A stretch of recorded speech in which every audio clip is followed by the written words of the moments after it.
ಬಂಧುಗಳೇ ನಮಸ್ಕಾರ. ನಾನು ರಘು ಜಾಣಗೆರೆ. ಇವತ್ತು ನಾವು ಶಿಗ್ಗಾವಿ ಮತಕ್ಷೇತ್ರದ ಬಂಕಾಪುರ ಅದು ಪುರಸಭೆ ಒಳಗೊಂಡಿರುವಂತಹ ಒಂದು ಪಟ್ಟಣ ಶಿಗ್ಗಾವಿ ಮತಕ್ಷೇತ್ರದಲ್ಲಿ ಬರುತ್ತೆ. ಇಡೀ ಶಿಗ್ಗಾವಿನಲ್ಲಿ ನಾವು ಓಡಾಡ್ತಾ ಇದೀವಿ. ಇಲ್ಲಿ ಎಲ್ಲಿ ಹೋದ್ರು ಇಲ್ಲಿ ಮಳೆನೂ ಕೂಡ ಸ್ವಲ್ಪ ಜಾಸ್ತಿನೇ ಬೀಳ್ತಿದೆ. ಜಿಡಿ ಮಳೆ, ಒಂದು ತಿಂಗಳಿಂದ ಸುಮಾರು ಮಳೆ. ಆದ್ರೆ ವರ್ಷಾನುಗಟ್ಲೆಗಳಿಂದ ಇಡೀ ಶಿಗ್ಗಾವಿ ಮತಕ್ಷೇತ್ರದಲ್ಲಿ ಯಾವ ಊರಿಗೆ ಹೋಗಿ ಎಲ್ಲಿಗೆ ಹೋದ್ರು ಒಂದು ರಸ್ತೆಗಳು ಸರಿಗಿಲ್ಲ. ಊರುಗಳು ಬಿಟ್ಟಾಕ್ಬಿಡಿ, ಪುರಸಭೆ ಅಂತ ಪಟ್ಟಣಗಳಲ್ಲೂ ಕೂಡ ರಸ್ತೆಗಳು ಇಲ್ಲಿ ಹೀನಾಯವಾಗಿದ್ದಾವೆ. ಮೋರಿಗಳನ್ನ ಕ್ಲೀನ್ ಮಾಡೋರಿಲ್ಲ, ಮೋರಿ ಬಿದ್ದರೆ ಕಸ ಎತ್ತಾಕೋರಿಲ್ಲ. ಆದ್ರೆ ಡೆಂಗ್ಯೂ ಇವತ್ತು ಏನು ಹಾವೇರಿ ಜಿಲ್ಲೆಯಲ್ಲಿ, ಇಡೀ ಕರ್ನಾಟಕದಲ್ಲಿ ಹಾವೇರಿ ಜಿಲ್ಲೆಯಲ್ಲಿ ಅತಿ ಹೆಚ್ಚು ಡೆಂಗ್ಯೂ ಪ್ರಕರಣಗಳು ಕಾಣಿಸ್ಕೊತಾ ಇದಾವೆ ಅಂತ ಹೇಳಿ ಅಲ್ಲಿರ್ತಕ್ಕಂಥ ವಿಧಾನಸೌಧ ಕೂತ್ಕೊಂಡು ದಿವಸ ಚರ್ಚೆ, ದಿವಸ ಮೀಟಿಂಗು, ದಿವಸ ಟಾಸ್ಕ್ ಫೋರ್ಸ್ಗಳು, ಈ ತರದ್ದು ಏನೇನೋ ವಿಭಿನ್ನವಾದಂತಹ ಯೋಜನೆ ಪದಗಳನ್ನ ಬಳಸ್ಕೊಂಡು ಮಾತಾಡೋ ಅಂತ ಅಧಿಕಾರಿಗಳು ಮತ್ತೆ ರಾಜಕಾರಣಿಗಳು ವಿಧಾನಸೌಧ ಕೂತಿದ್ದಾರೆ. ಆದ್ರೆ ನಿಜಕ್ಕೂ ಇಲ್ಲಿ ಹಾವೇರಿ ಜಿಲ್ಲೆಯಲ್ಲಿ ಸಮಸ್ಯೆಗಳು ಬಗೆಹರಿತಾ ಇದೆಯಾ ಅಂತ ನೋಡಿದ್ರೆ ಎಲ್ಲಿ ನೋಡುದು ನಾನು ಆಗ್ಲೇ ಹೇಳ್ದಂಗೆ ಕಸ, ರಸ್ತೆಗಳಿಲ್ಲ, ಮೋರಿಗಳಿಲ್ಲ. ಜನರು ಬದುಕೋದಿಕ್ಕೆ ಶಿಗ್ಗಾವಿ ನಿಜಕ್ಕೂ ಬದುಕೋದಿಕ್ಕೆ ಯೋಗ್ಯವೇ ಇಲ್ಲ ನಮ್ಮನ್ನು ಕೇಳೋದಾದ್ರೆ. ಆಮೇಲೆ ನಾನು ಪುಣ್ಯವಂತ ಅನ್ಕೋತೀನಿ. ನಮ್ಮೂರ್ ಕಡೆ ಎಷ್ಟು ಕೆಟ್ಟದಾಗಿಲ್ಲ ಅಣ್ಣ. ನಿಮ್ಮೂರಷ್ಟು ಕೆಟ್ಟದಾಗಿ, ನಿಮ್ಮೂರುಗಳಷ್ಟು ಕೆಟ್ಟ ಇಂಥ ಊರುಗಳಾಗ್ಲಿ, ರಸ್ತೆಗಳಾಗ್ಲಿ, ಮೋರಿ ಇನ್ನೊಂದು ವ್ಯವಸ್ಥೆ ಆಗ್ಲಿ ನಮ್ಮೂರದಿಲ್ಲ. ಒಂದಷ್ಟು ಮಟ್ಟಿಗೆ ನಮ್ಮ ತುಮಕೂರು ಮತ್ತೆ ಆ ಕಡೆ ದಕ್ಷಿಣ ಭಾಗದಲ್ಲಿ ಇನ್ನೂ ಒಂದಷ್ಟು ಸಾಕಷ್ಟು ಸುಧಾರಣೆಗಳಾಗಿದೆ. ನೀವಿನ್ನ ಯಾವ್ದೋ ಓಬಿರಾಯನ್ ಕಾಲದಲ್ಲಿ ಬದುಕ್ತಾ ಇದ್ದೀರಾ. ಇಲ್ಲಿ ಇವರಿಗೆ ಒಬ್ಬರ PDOನ ಸಂಪರ್ಕ ಮಾಡಕ್ ಆಗ್ತಾ ಇಲ್ಲ. ಇಲ್ಲಿರೋ ಜನರ ಕೈಯಲ್ಲಿ ಒಬ್ಬ ಯಾರೋ ಪುರಸಭೆ ಚೀಫ್ ಆಫೀಸರ್ನ ಭೇಟಿ ಆಗೋದಕ್ಕೆ ಇವ್ರ ಕೈಲಿ ಆಗ್ತಾ ಇಲ್ಲ. ಭೇಟಿಗಾದ ಕಚೇರಿಗಳಲ್ಲಿ ಇರೋದಿಲ್ಲ. ಅವರು ಹೋದ್ರೆ ಇವ್ರು ಕೊಟ್ಟಂತ ಅರ್ಜಿಗಳ ಬಗ್ಗೆ ಅವ್ರು ತಲೆ ಕೆಡ್ಸ್ಕೊತಾ ಇರಲ್ಲ. ಸೊ ಇದು ಒಂದ್ ರೀತಿಯಲ್ಲಿ ಟೋಟಲಿ ಇದು ಇಲ್ಲಿ ಅಡ್ಮಿನಿಸ್ಟ್ರೇಷನ್ ಒಂದು ಸರ್ಕಾರನೇ ಇಲ್ಲ ಇವ್ರ ಪಾಲಿಗೆ ಅನ್ನೋ ಪರಿಸ್ಥಿತಿ ಇವತ್ತಿದೆ. ಇಲ್ಲಿ ನೋಡ್ತಾ ಇರ್ಬೋದು, ಇವರೆಲ್ಲ ಇದಾರೆ ಇಲ್ಲಿ. ಆ ಕಡೆ ಹೆಸರು ಸ್ವಲ್ಪ ಇಲ್ಲಿ ನಾವು ಇಲ್ಲಿ ಪ್ರಚಾರ ಮಾಡೋದಕ್ಕೆ ಅಂತ ಬಂದ ಸಂದರ್ಭದಲ್ಲಿ ಇವರು ನಮ್ಮನ್ನ ಕರೆಸಿದ್ರು. ಇಲ್ಲಿ ನಾವು ಎಲ್ಲಿ ಪ್ರಚಾರಕ್ಕೆ ಹೋದ್ರು ಸರ್ ಇಲ್ಲಿ ನೋಡಿ ಬನ್ನಿ ಸರ್ ನಮ್ಮ ಸಮಸ್ಯೆ, ಅಲ್ಲಿ ನೋಡಿ ಬನ್ನಿ ಸರ್ ನಮ್ಮ ಸಮಸ್ಯೆ, ನಮ್ಮ ರಸ್ತೆ ನೋಡಿ ಸರ್, ನಮ್ಮ ಮೋರಿ ನೋಡಿ ಸರ್ ಅಂತ ಹೇಳಿ ಜನ ಕರ್ಕೊಂಬಂದ್ ಇಲ್ಲಿ ನಮ್ಗೆ ಸಮಸ್ಯೆಗಳನ್ನ ಸಾಲು ಸರಮಾಲೆಯಷ್ಟು ಸಮಸ್ಯೆಗಳನ್ನ ಜನರು ಇವತ್ತು ಹೇಳ್ತಾ ಇದಾರೆ. ಇಲ್ಲಿ ಈ ಬಂಕಾಪುರದ ವಾರ್ಡ್ ನ ಜನರು ಏನ್ ಹೇಳ್ತಾರೆ, ಅವ್ರ ಸಮಸ್ಯೆಗಳೇನು, ನಿಮ್ಮ ಸಮಸ್ಯೆಗಳೇನು ಅಂತ ಹೇಳ್ರಣ.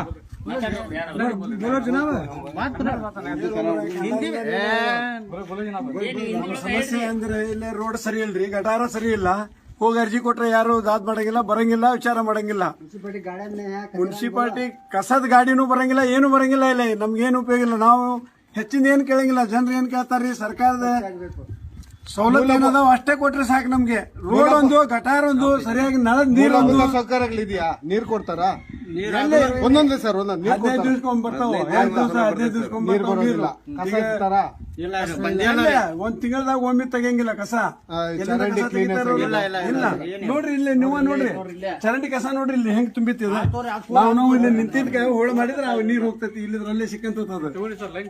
ಅದ ತಕರಿ ಚರಂಡಿ ಒಳಗೆ ಇದ್ದಿದ್ದು. ಈಗ ಮೊನ್ನೆ ಹೋಗಿ ಅರ್ಜಿ ಕೊಟ್ಟು ಬಂದವ್, ಯಾರು ಬಂದಿಲ್ಲ ಇನ್ನೂವರೆಗೆ. 8 ದಿವಸ ಆತ ಅರ್ಜಿ ಕೊಟ್ಟು. ನೋಡ್ರಿ ಆ ಕರೆಂಟ್ ಇದಕ್ಕ ಲೈನ್ ಇನ್ನೂವರೆಗೆ ತೆಗಿಯಾಕ್ತಾ ಇರಲಿಲ್ಲ. 3 ಸರಿ ಹೋಗಿ ಹೇಳಿ ಬಂದವ್ ಕಿವಿಗೆ.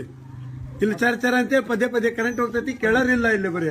ನೋಡಿ ವೀಕ್ಷಕರೇ, ಇಲ್ಲಿ ಮನುಷ್ಯರಂತೂ ವಾಸ ಮಾಡೋದಕ್ಕಂತೂ ಇಲ್ಲ. ಮನುಷ್ಯರಂತೂ ವಾಸ ಮಾಡೋದ ಅಂತ ನೀಟ್ನೆಸ್ ಇಲ್ಲ. ಯಾವ ಕಾಲದಲ್ಲಿ ಇದ್ದೀರಿ ನಮ್ಗೆ ಗೊತ್ತಾಗ್ತಾ ಇಲ್ಲ.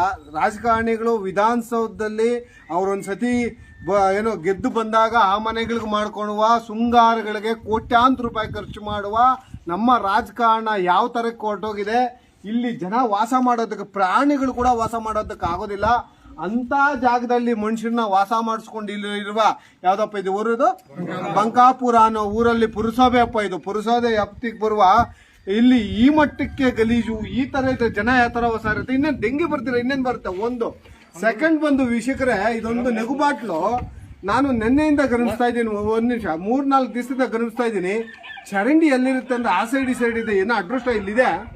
ಬೇರೆ ಊರುಗಳಲ್ಲಿ ನಾನು ವೆಂಕಟೇಶ್ ಎಲ್ಲ ಹೋದಾಗ ರೋಡ್ ಮಧ್ಯ ಭಾಗದಲ್ಲಿ ಚರಂಡಿ ನೀರು ಅಂದ್ರೆ ಬಾತ್ರೂಮ್ ನೀರು ವಿತ್ ಮನೆಯ ಏನು ಬಳಸಿರುವ ನೀರು ರೋಡ್ ಮಧ್ಯದಲ್ಲಿ ಕಾಲುವೆ ಮಾಡಿದ್ದಾರೆ. ಅಂದ್ರೆ ಯಾವ ಮಟ್ಟಕ್ಕೆ ಇವ್ರಿಗೆ ತಲೆ ಇದೆ, ಅಧಿಕಾರಿಗಳು ಅಂತ ಏನಕ್ಕೆ ಇವ್ರು ಕುತ್ಕೊಂಡಿದ್ದಾರೆ, ಏನಕ್ಕೆ ಇವ್ರಿಗೊಂದು ಪುರಸಭೆ ಮತ್ತು ಪಂಚಾಯತಿಗಳು, ಪಟ್ಟಣ ಪಂಚಾಯತಿಗಳು ಮತ್ತು ಇದಕ್ಕೊಂದು ಇಒ, ಒಂದು ಸಿಇಒ, ಒಂದು ಎಸಿ, ಒಂದು ಡಿಸಿ.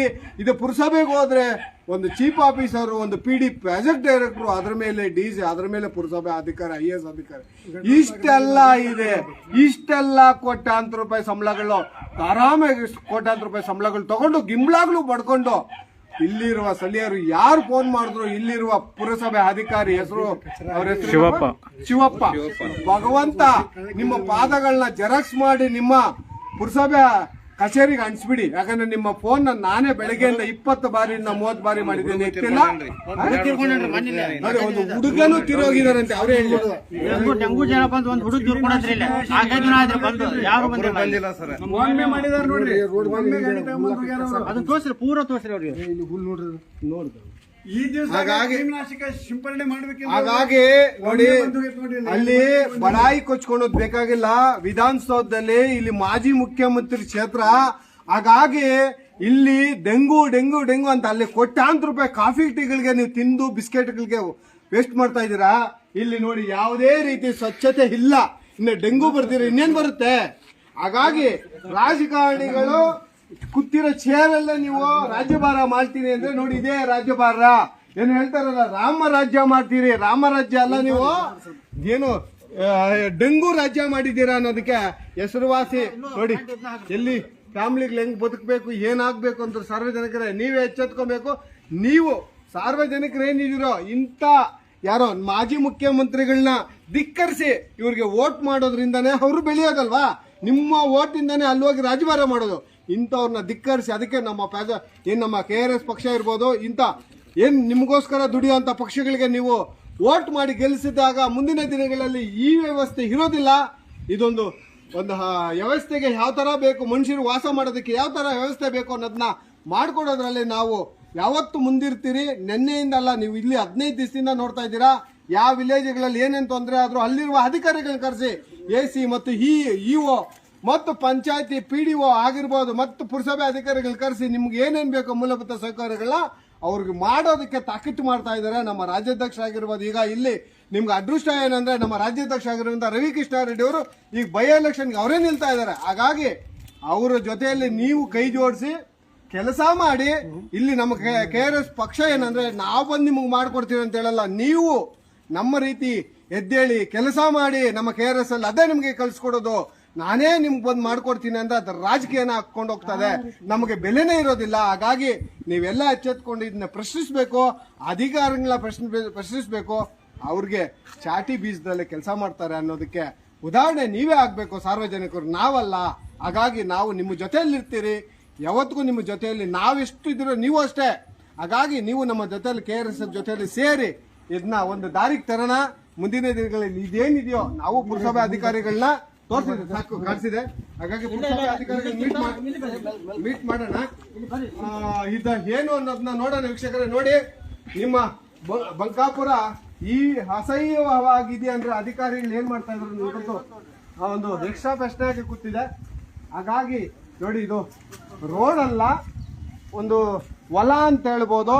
ಇಲ್ಲ ಹೊಲ ಮಾಡ್ದಿರ ಬಿಟ್ರೆ ಏನಾಗುತ್ತೋ ಆ ತರ ಒಂದು ರೋಡಲ್ಲಿ ಕಾಂಗ್ರೆಸ್ ಗಿಡ ಆಗಿರ್ಬೋದು, ಹುಲ್ಲಾಗಿರ್ಬೋದು ಎಲ್ಲ ಬೆಳೆದಿದೆ. ಓಡಾಡೋದಕ್ಕೆ ರಸ್ತೆಯೇ ಇಲ್ಲ. ನಮ್ಮ ಕೆಸರಲ್ಲಿ ಸಂಸಾರಗಳು ಇವರು ಜೀವನ ನಡೆಸ್ತಾ ಇದ್ದಾರೆ ಅಂದ್ರೆ ಯಾವ ಮಟ್ಟಕ್ಕೆ ನಮ್ದಾಗಿದೆ ಅನ್ನೋದಕ್ಕೆ ದಯವಿಟ್ಟು ನೀವೇ ಸಾರ್ವಜನಿಕರೇ ನೀವೇ ಎಚ್ಚೆತ್ಕೊಳ್ಳಿ. ಇಷ್ಟು ದಿನ ರಾಜಕಾರಣ ಏನಾಗಿದೆ, ಭ್ರಷ್ಟಾಚಾರದಿಂದ ಮುಕ್ತವಾಗಿದೆ ಅನ್ನೋದಕ್ಕೆ ಯಾವುದೇ ಪೂರ್ವ ಇಲ್ಲ. ಭ್ರಷ್ಟಾಚಾರ ಅತಿಯಾಗಿದೆ ಅನ್ನೋದಕ್ಕೆ ಅಜಾರೋಷವಾಗಿ ಹೇಳ್ಬೋದು. ಹಾಗಾಗಿ ನೀವು ಎಚ್ಚೆತ್ಕೊಂಡು ನಮ್ಮ KRS ಪಾರ್ಟಿಗೆ ಹೆಚ್ಚೆಚ್ಚಾಗಿ ಬಲ ಕೊಟ್ಟಲ್ಲಿ ನೀವೇ ನಿಮ್ಮ ಕೆಲಸ ಮಾಡ್ಕೊಳೋದಕ್ಕೆ ಆಗುತ್ತೆ ಅನ್ನೋದಕ್ಕೆ ಇದೊಂದು ಉದಾಹರಣೆ ಅಂತ ನಿಮ್ಗೆ ನಾನು ಘಂಟಾಘೋಷವಾಗಿ ಹೇಳೋದಕ್ಕೆ ಇಷ್ಟಪಡ್ತೀನಿ. ಹಾಗಾಗಿ ಪ್ರತಿಯೊಬ್ರು ಇದನ್ನ ಪ್ರಶ್ನಿಸಬೇಕು. ಅಧಿಕಾರಿಗಳಿಗೆ ದಪ್ಪ ಚರ್ಮ ಅಧಿಕಾರಿಗಳಾಗಿ ಹೋಗಿದ್ದಾರೆ. ನಮ್ಮನ್ನ ಕೇಳೋರು ಯಾರು ಇಲ್ಲ ಅಂತ ಅವ್ರಿಗೆ ತಿಳಿಸ್ಕೊಳೋದಕ್ಕೆ ಮುಂದಿನ ದಿನಗಳಲ್ಲಿ ಇದನ್ನ ಸರಿ ಮಾಡಬೇಕು. ನೀವೇ ಸರಿ ಮಾಡ್ಕೊಬೇಕು. ನಾವು ನಿಮ್ಮ ಹಿಂದೆ KRS ತಂಡ ಯಾವತ್ತಿಗೂ ಇರುತ್ತೆ ಅನ್ನೋದಕ್ಕೆ ಹೇಳೋದಕ್ಕೆ ಇಷ್ಟಪಡ್ತೀನಿ. ಇಲ್ಲಿ ನಿಮ್ಮ ಅದೃಷ್ಟ ನಮ್ಮ ರಾಜ್ಯಾಧ್ಯಕ್ಷ ಆಗಿರುವಂತ ಬೈ ಎಲೆಕ್ಷನ್ಗೆ ಬಂದಿದ್ದಾರೆ. ನೀವು ಗೆಲ್ಸ್ಕೊಂಡಲ್ಲಿ ನಿಮ್ಮ ತಾಲೂಕ್ ಏನಿದೆಯೋ ಚೇಂಜಸ್ ಯಾಕೆ ಆಗೋದಿಲ್ಲ ಅನ್ನೋದಕ್ಕೆ ಮಾಡಿ ತೋರಿಸ್ತೀರಿ ಅನ್ನೋದಕ್ಕೆ ಉದಾಹರಣೆ ನಾವೀಗ ಬಂದಿದ್ದೀರಿ. ನಮ್ಮನ್ನ ಒಂದು ಸಾರಿ ಬೆಂಬಲಿಸಿ, ನಿಮ್ಗೆ ಗೊತ್ತಾಗುತ್ತೆ. ಅಧಿಕಾರ ಇಲ್ಲದೆ ನಾವೆಷ್ಟು ಕೆಲಸ ಮಾಡ್ತಾ ಇದ್ದೀರಿ ನಿಮ್ಗೋಸ್ಕರ. ಅಂದ್ರೆ ನೀವು ಎಚ್ಚೆತ್ಕೊಬೇಕು. ನೀವು ನಿಮ್ಮ ಕೆಲಸಗಳನ್ನ ನೀವೇ ಮಾಡ್ಕೊಳ್ಳೋದಕ್ಕೆ ನಿಮ್ಮನ್ನ ಎಬ್ಬಿಸ್ತಾ ಇರೋದು ನಿಮ್ಮ ಕೈಯಲ್ಲಿ ನೀವೇ ಮಾಡ್ಕೊಬೇಕು ಅನ್ನೋದೇ ನಮ್ಮ KRS ಅಲ್ಲಿ ಕಲ್ಸ್ಕೊಡೋದು. ಹಾಗಾಗಿ ನೀವೆಲ್ಲ ಸೇರಿ ಇದಕ್ಕೆ ಕೈ ಜೋಡಿಸಿ ಅಂತ ಹೇಳ್ತಾ ನನ್ನ 2 ಮಾತು ಮುಗಿಸ್ತಾ ಇದ್ದೀನಿ. ನಮಸ್ಕಾರ.